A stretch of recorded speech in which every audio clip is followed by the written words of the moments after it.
Parliament ఎన్నికల్లో 16 సీట్లు గెలుస్తామని చెబుతున్నారు టీఆర్ఎస్ నేతలు. అయితే మెజార్టీ ఎంతన్న దానిపై టెన్షన్ పడుతున్నారు ఆ పార్టీ ఎమ్మెల్యేలు. అసెంబ్లీ ఎన్నికల్లో తమకు వచ్చిన మెజార్టీ కన్నా తగ్గితే సీఎం ఆగ్రహానికి గురికాక తప్పదని భయపడుతున్నారు.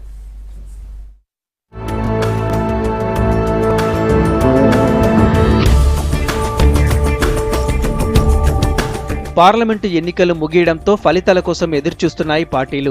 మే 23న అభ్యర్థుల భవిష్యత్ తేలనుంది. ఇదే విషయం ఇప్పుడు అధికార పార్టీ ఎమ్మెల్యేలను టెన్షన్ పెట్టిస్తోంది. ఎంపీ అభ్యర్థుల ఎంపికపై నమ్మకం ఉన్నప్పటికీ ఎంత మెజార్టీ వస్తుందన్నది ఆందోళన కలిగిస్తోంది.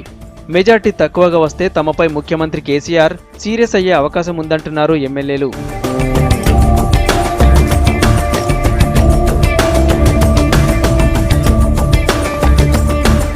పార్లమెంటు ఎన్నికలకు ముందు ప్రచారంపై ఎమ్మెల్యేలకు దిశానిర్దేశం చేశారు కేసీఆర్.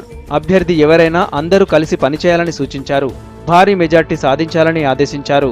అభ్యర్థులతో ఏవైనా విభేదాలున్నా సర్దుకుపోవాలని చెప్పారు. పోలింగ్ ముగియడంతో మెజార్టీపై లెక్కలేస్తున్నారు ఎమ్మెల్యేలు.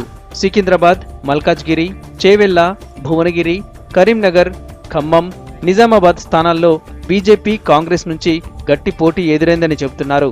ఇక్కడ టీఆర్ఎస్ అభ్యర్థులు గెలిచినా తక్కువ మెజార్టీ వచ్చే అవకాశం ఉంది. పోలింగ్ శాతం తగ్గడం కూడా ఎమ్మెల్యేలను టెన్షన్ పెట్టిస్తోంది.